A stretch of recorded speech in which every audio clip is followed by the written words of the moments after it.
Good morning. Last video में आप लोगों ने देखा था अवतल दर्पण की स्थितियां। आज हम लोग पढ़ेंगे उत्तल दर्पण की स्थितियां और उसकी चिन्ह परिपाटी क्या होती है। मतलब हम लोग जब सवाल लगाते हैं तो किस चिन्ह से किस चीज को निरूपित करते हैं, वो सारी चीजें आज हम लोग इस वीडियो में पढ़ेंगे। तो सबसे पहले है उत्तल दर्पण की स्थितियां। तो उत्तल दर्पण की दो स्थितियां होती हैं, ध्यान रखिएगा। उत्तल दर्पण की दो स्थितियां होती हैं। पहली स्थिति में वस्तु अनंत पर रखी होती है, वस्तु अनंत पर स्थित होती है। देखिए, पहली स्थिति में वस्तु कहां होती है? अनंत पर स्थित होती है। और दूसरी स्थिति में अनंत और ध्रुव के बीच में होती है। वस्तु अनंत व ध्रुव के मध्य स्थित होती है।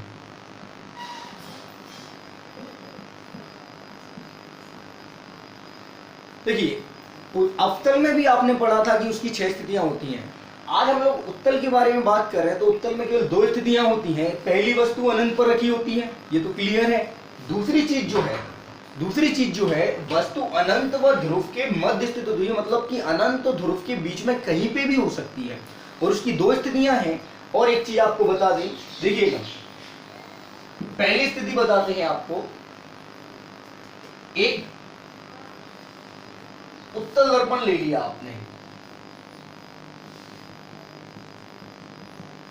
ये वस्तु ए भी रखी हुई है। एक उत्तल दर्पण के सामने एक ए भी वस्तु रखी हुई है। तो देखो, पहली प्रकाशित किरण आएगी, दर्पण से टकराकर अनंत की ओर लौट जाएगी।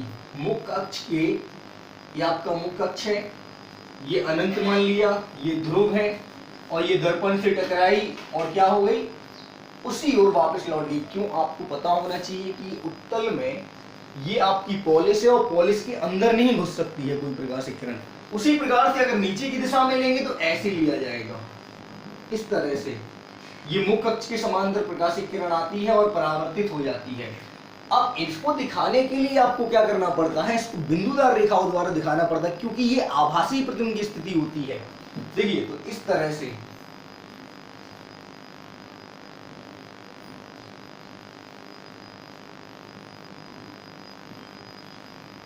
दोनों यहां पर मिलती हैं, उसे फोकस मान लिया जाता है। उसे क्या मान लिया जाता है? फोकस। ये आपका मुख्य फोकस है। और ये जो प्रतिबिंब बन रहा है बिंदु आकार का, प्रतिबिंब कैसा बन रहा है? बिंदु आकार का। और ये दर्पण की दूसरी ओर बन रहा है, दर्पण के दूसरी ओर, यानी दर्पण के सामने नहीं है। तो ये दर्पण की दूसरी ओर माना जाएगा। ऐसे प्रतिबिंब जिनको बिंदु रेखाओं द्वारा दिखाते हैं, यानी बिंदुदार रेखाओं द्वारा दिखाती है, इनकी स्थिति क्या होती है? तो ये छोटे होंगे, सीधे होंगे, और सीधे प्रतिबिंब हमेशा आभासी का काम करते हैं। सीधे प्रतिबिंब कैसे होते हैं? बहुत छोटा सा, ये बिल्कुल, ये समझ लो बड़ी वस्तु का जितना छोटा प्रतिबिंब हो सकता है उतना। इसलिए उत्तल दर्पण में जितने भी प्रतिबिंब बनते हैं वो हमेशा आभासी के लिए होते हैं। तो आपको पता है, जैसे ट्रक वगैरह आपने देखे हैं, तो ट्रक वगैरह की साइड में जो मिरर रहते हैं, कार वगैरह की साइड में जो मिरर रहती हैं, वो उत्तल का ही काम करते हैं। क्यों? क्योंकि जो बड़ी वस्तु होती है उसका छोटा प्रतिबिंब पीछे जो चल रहा है, जैसे हाईवे पे देखा होगा, कार वगैरह आती है तो पीछे की देखते हैं वो लोग, पीछे क्या निकल रहा है। तो उस स्थिति में आप देखेंगे कि यही प्रतिबिंब जो होता है, ये जो दर्पण होता है, वो पीछे वस्तु का, बड़ी वस्तु का प्रतिबिंब दिखाता है। तभी तो वो कार वगैरह उस छोटे प्रतिबिंब में, छोटे मिरर में आ जाती हैं। तो देखिए, वस्तु कहां रखी थी? अनंत पर। पहली प्रकाशित किरण आई, दर्पण से टकराकर उसी माध्यम में लौट जाती है। लेकिन इनको दिखाने के लिए हम लोग डॉट डॉट करके बिंदुदार रेखाओं का यूज करते हैं। उसी प्रकार से ये भी दोनों फोकस पे मिलेंगे तो इसका जो प्रतिबिंब बनेगा वो कैसा बनेगा? बहुत छोटा सा बिंदु आकार का, दर्पण के दूसरी ओर, छोटा, सीधा और आभासी। इसी प्रकार अगर आप देखेंगे वस्तु अब थोड़ा सा और आगे बढ़ा है, तो देखो यहाँ पर ना तो फोकस है ना सेंटर है, कुछ भी, केवल आपका अनंत है और ध्रुव है। अनंत और ध्रुव के बीच में कहीं पे भी ले सकते हैं। अभी आपने अनंत लिया, अब अनंत और ध्रुव के बीच में कहीं पे भी ले सकते हैं। तो देखिए, दूसरी स्थिति,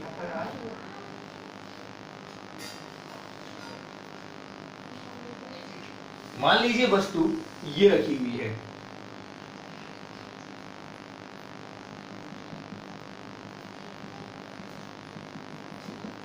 अब ऐसी स्थिति में क्या करोगे? पहली प्रकाशित किरण ये वस्तु रखी है, प्रकाशीय किरण आती है और क्या होती है, उसी माध्यम में वापस लौट जाती है। ये आपके दर्पण के द्वारा हो गया M1 M2, ये ध्रुव हो गया। अब आपको पता है कि ये डॉट डॉट करके कहां से जाएगी, फोकस से।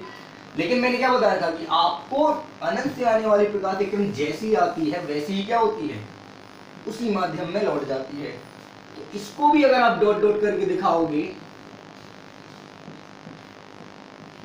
तो ये दोनों यहां पीछे मिलती हैं, तो इसे A और B डैश यानी A1 B1 या A dash B dash, A1 B1 या A डैश B डैश, ये जो प्रतिबिंब दिखाई दे रहा है, तो ये जहां पे भी काटेंगे ये उसका प्रतिबिंब प्रतीत होगा। तो ये क्या होगा, कैसा होगा, देखिए आप छोटा सा है तो ये छोटा होगा, आकार देखेंगे तो उसी आकार का है, मतलब सीधा है। साइज देखेंगे, सॉरी लंबाई देखेंगे तो ये बड़ी है और ये छोटा है। तो इसका जो प्रतिबिंब बनता है वो कैसा होता है, छोटा सीधा। और सीधे प्रतिबिंब कैसे होते हैं, वो सभी आभासी की श्रेणी में जाते हैं। देखिएगा, तो दो स्थितियां होती हैं, एक तो वस्तु अनंत पर हो, दूसरी वस्तु अनंत और ध्रुव के बीच में कहीं पर भी हो, और तीसरी चीज ये होगा, ध्रुव पर कभी भी वस्तु नहीं रखी जाती है, क्योंकि ध्रुव पर अगर आप वस्तु को रख देंगे तो उसका प्रतिबिंब प्राप्त कभी हो ही नहीं सकता, क्योंकि ध्रुव पर कहां से परावर्तन होगा, तो वस्तु की जैसी प्रकाश किरणें आएंगी वैसे ही लौट जाएंगे। तो ध्रुव पर कभी भी वस्तु नहीं रखी जाती है। अब आगे देखिए चिन्ह परिपाटी।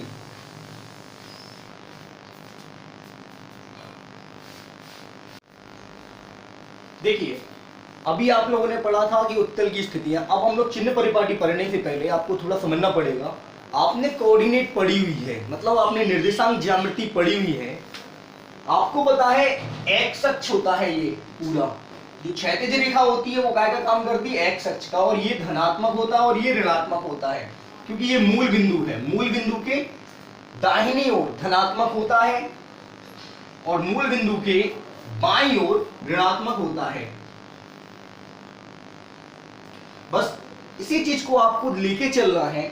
और मूल बिंदु से ऊपर की ओर, ऊपर की दिशा में धनात्मक होता है, मूल बिंदु से नीचे की दिशा में ऋणात्मक होता है। इसी चीज को आपको फोकस भी करना है कि मूल बिंदु से दाईं ओर जो भी चीजें पड़ती हैं, जो भी प्रतिबिंब बनता है वो कैसा होगा, धनात्मक होगा। मूल बिंदु से बाईं ओर जो भी चीज पड़ेगी वो आपकी काय में जाएगी, ऋणात्मक होगी। मूल बिंदु से ऊपर की दिशा में जो भी चीज आती है वो कैसी होगी, आपकी धनात्मक होगी, यानी पॉजिटिव होगी, धनात्मक होगी। और मूल बिंदु से जो भी नीचे की दिशा में होगा वो कैसा होगा, ऋणात्मक होगा। तो ये आपको ध्यान में रख के चलना है, ठीक है। अभी आगे देखिए, मान लीजिए वस्तु हमेशा बाईं ओर आती है, वस्तु हमेशा बाईं ओर, ध्यान रखिएगा, वस्तु हमेशा किस तरफ होती है, बाईं ओर, यानी वस्तु हमेशा इसी तरफ आती है और उसका जो सिरा होता है वो ऊपर की दिशा में होता है। वस्तु बाईं ओर आती है और उसका जो शीर्ष होता है वो किस दिशा में होता है, ऊपर की दिशा में। तो ऐसे में वस्तु का जो अक्ष होगा वो कौन सा होगा, ऋणात्मक होगा। वस्तु को आप ऑब्जेक्ट कहते हैं। अब आप देखिए वस्तु किस अक्ष पे आई है, माइनस वाले पे आई है। देखिए ये जो आ रही है इस पर ये रखी हुई है, वस्तु की दूरी को u से दिखाती है, वस्तु की दूरी को u से। तो u हमेशा ऋणात्मक रहता है, ध्यान रखिएगा, u कैसा रहेगा, ऋणात्मक। अब आप देखेंगे वस्तु से आने वाली प्रकाश किरणें जो है फोकस से होकर जाती हैं और केंद्र से भी होकर चली जाती है। तो ये बन गया उसका प्रतिबिंब, ये क्या बन गया, उसका बिंब बन गया, या प्रतिबिंब भी कह सकते हैं आप इसको, बिंब कह दो या कोई भी छाया कह दो, परछाई कह दो, ये प्रतिबिंब बन गया। अब आप देखेंगे तो ये प्रतिबिंब है और ये ध्रुव से वस्तु तक की दूरी को u से दिखाते हैं हम लोग। कैसे दिखाएंगे, ध्रुव से वस्तु तक की दूरी को कैसे दिखाएंगे, ध्रुव से वस्तु की दूरी u से, ध्यान रखिएगा, वस्तु की दूरी ध्रुव से। अब आप देखेंगे उसका बनने वाला प्रतिबिंब जो है वो दिखाया जाएगा v से। कैसे दिखाया जाएगा, v से। तो आप देखेंगे ये भी माइनस वाले पे आ रहा है, तो प्रतिबिंब की दूरी जो है v वो माइनस में रहेंगी, वो भी आपकी ऋणात्मक रहेगी। अब एक चीज आपको ध्यान में रखना है, वस्तु का जो शीर्ष होता है वो ऊपर की दिशा में होता है, वस्तु का शीर्ष जो है वो ऊपर की दिशा में होता है, यानी कि तीर का निशान ऊपर की दिशा, और ऊपर जो होता है धनात्मक, तो कहेंगे वस्तु की लंबाई धनात्मक होती है, धनात्मक होती है।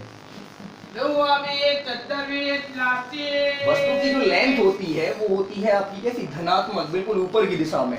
और प्रतिबिंब की लेंथ देखिए आप, प्रतिबिंब जो है वो तीर के निशान है, जो तीर का निशान जो है वो नीचे की दिशा में रहता है, तो हम कहेंगे प्रतिबिंब की लंबाई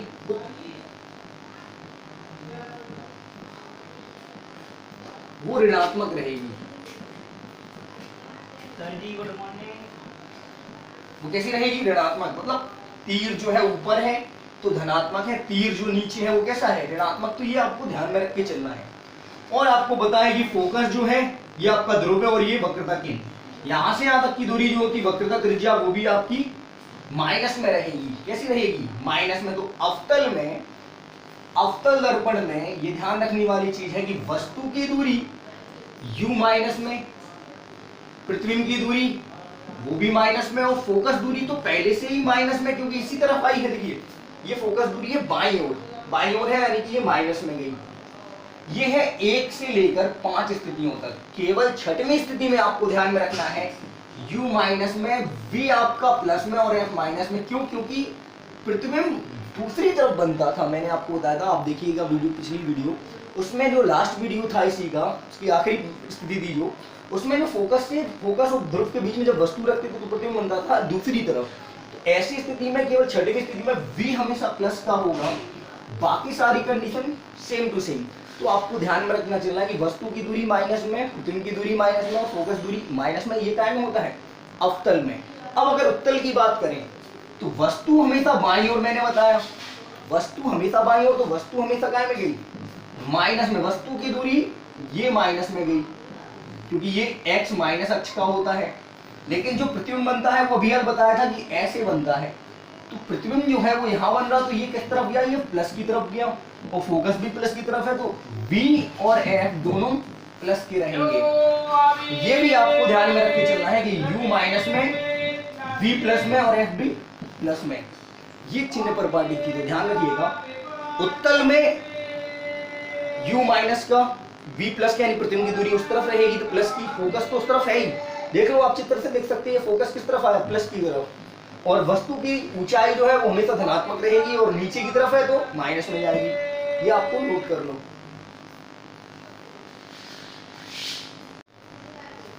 देखिए अब जितने भी सवाल आएंगे तो उसके लिए आपको एक फॉर्मूला याद करना है, वो सिद्ध करके मैं कभी बता दूंगा आपको, क्योंकि वो बड़ा है, इस पे सिद्ध करेंगे तो आप उतना नहीं समझ पाएंगे। फोकस दूरी निकालने का सूत्र होता है दो तरह से। f बराबर होता है r/2। किसी चीज की वक्रता त्रिज्या अगर दी जा रही हो, क्या दी जा रही हो, वक्रता त्रिज्या किसी भी दर्पण की, उससे आप फोकस दूरी निकाल सकते। कैसे, फोकस दूरी वक्रता त्रिज्या की आधी होती है। लेकिन जब आपको प्रतिबिंब वगैरह पूछा जा रहा है तो फोकस दूरी का सूत्र होता है 1/f बराबर 1/f बराबर 1/v प्लस 1/u। मतलब 1/, फोकस दूरी बराबर 1/, प्रतिबिंब की दूरी, इसको आप v कहते हैं, प्लस 1/, वस्तु की दूरी,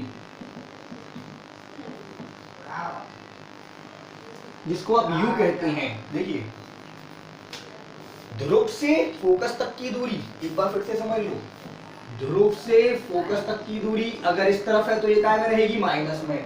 वस्तु इसी ओर रखी जाती है तो वो हमेशा माइनस में रहती है। ध्रुव से वस्तु तक की दूरी को u से दिखाएंगे। लेकिन अगर प्रतिबिंब नीचे ही बन रहा तो ध्रुव से प्रतिबिंब तक की दूरी को v से दिखाएंगे। ये प्लस और माइनस दोनों में हो सकता है। तो 1/f बराबर 1/v प्लस 1/u, ये आपको नोट कर लेना है, ये बहुत इंपॉर्टेंट है, सवालों में इसका बहुत यूज है। अब एक चीज और आपको बता दें, देखिए एक होता है रेखीय आवर्धन। क्या होता है, रेखीय आवर्धन। आवर्धन का अर्थ क्या होता है, जैसे आपने लेंस का यूज किया है तो आप देखते हैं लेंस से वस्तु का साइज जो है छोटा और बड़ा हो सकता है। दूरबीन आपने देखी होगी, दूरबीन से आप क्या करते हैं, जब आप दूरबीन लगाते हो तो किसी वस्तु का साइज बहुत बड़ा हो जाता है, लेकिन अगर वही दूरबीन आप पलट कर लगा दें तो वही वस्तु का साइज छोटा हो जाता है। तो इसे आवर्धन कहते हैं। और ये जो है एक लाइन लीनियर मतलब एक रेखानुसार होता है, मतलब एक या तो बिल्कुल बढ़ता जाएगा रेखा की तरह या फिर घटता जाएगा, इसलिए इसको रेखीय आवर्धन कहते हैं। अब इसकी परिभाषा क्या है, किसी वस्तु के प्रतिबिंब की लंबाई और वस्तु की लंबाई के अनुपात को उसका रेखीय आवर्धन कहते हैं। मतलब किसी वस्तु का जो प्रतिबिंब बन रहा, इमेज बन रही, और फिर उसको नाप लो आप, फिर उस वस्तु को नाप लो, फिर उनको आप एक अनुपात में रख दो, उनको क्या करो आप एक अनुपात में रख दो, तो उसे कहेंगे आप रेखीय आवर्धन। फॉर एग्जाम्पल जैसे मान लो ये 10 की है और ये 10 की वस्तु है, जब मैंने इसको आईने के सामने रखा तो ये 5 की दिख रही थी, तो अब आप 5 के अनुपात में इसका अनुपात लगा दो, तो 5/10, तो क्या आ जाएगा 1/2, 5 एकम 5, 5 दूनी 10, यानी कि 5 की वस्तु 10 की वस्तु का प्रतिबिंब बन रहा 5 का, 10 की वस्तु का प्रतिबिंब कितने का बन रहा 5 का। तो सूत्र होता है प्रतिबिंब की लंबाई या बिंब की लंबाई बटे वस्तु की लंबाई, यानी वस्तु की लंबाई, यानी h'/h, क्योंकि ये h' हो गई, ये h हो गई। तो आप देखेंगे ये 5 की है और ये 10 की है, यानी कि आपका आएगा 5 एकम 5, 5 दूनी, यानी कि आधा गुना। कैसा गुना? आधा गुना, यानी वस्तु के सापेक्ष जो प्रतिबिंब बन रहा वो उसका आधा बन रहा। तो सूत्र सीधा सीधा है कि रेखीय आवर्धन क्या होता है, किसी वस्तु की प्रतिबिंब की लंबाई, लेंथ ऑफ इमेज, और उसी वस्तु की लंबाई से उसकी तुलना कर दो, बटे में ले आओ, रेशियो में ले जाओ, अनुपात में ले जाओ, तो वो कहलाएगी रेखीय आवर्धन।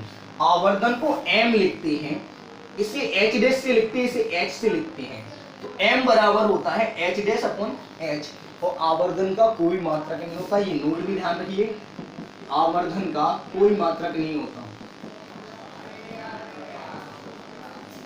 मात्रक नहीं होता,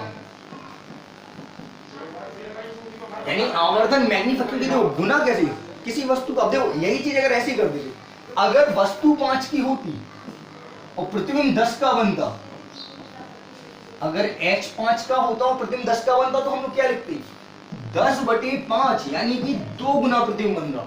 कितने गुना? 2 गुना प्रतिबिंब बन रहा। और ये होता भी है, आपने देखा होगा कि जो मिरर आते हैं वो ऐसे ही काम करते हैं।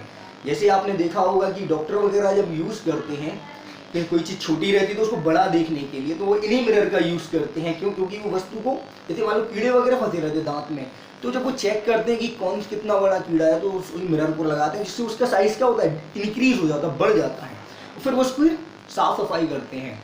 और हम लोगों ने भी देखा है कि हमने बताया था आपको उत्तल दर्पण वाला एग्जाम्पल की, जो बड़ी वस्तु होती है जब साइड मिरर में वो कैसी दिखती है, हमारे कार वगैरह के जो साइड मिरर है तो उसमें वो छोटी दिखती है, तो बड़ी वस्तु का साइज क्या हो गया, डिक्रीज हो गया। तो इसी तरह से किसी वस्तु की तुलना में उसका जो इमेज बनता है उसे ही रेखीय आवर्धन कहते हैं। तो m बराबर होता है h'/h, और ये आवर्धन का कोई मात्रक नहीं होता। अब आपको एक चीज और बता दें, m बराबर होता है h'/h बराबर -v/u, ये एक फॉर्मूला है जो कई सवालों में लगता है। m बराबर h'/h -v/u, ये फॉर्मूला होता है जो कई सवालों में आपका लगता है, ये भी आप नोट कर लीजिए। बाकी अगली वीडियो में आपको बहुत कुछ बताऊंगा, देखिए। ठीक है, धन्यवाद।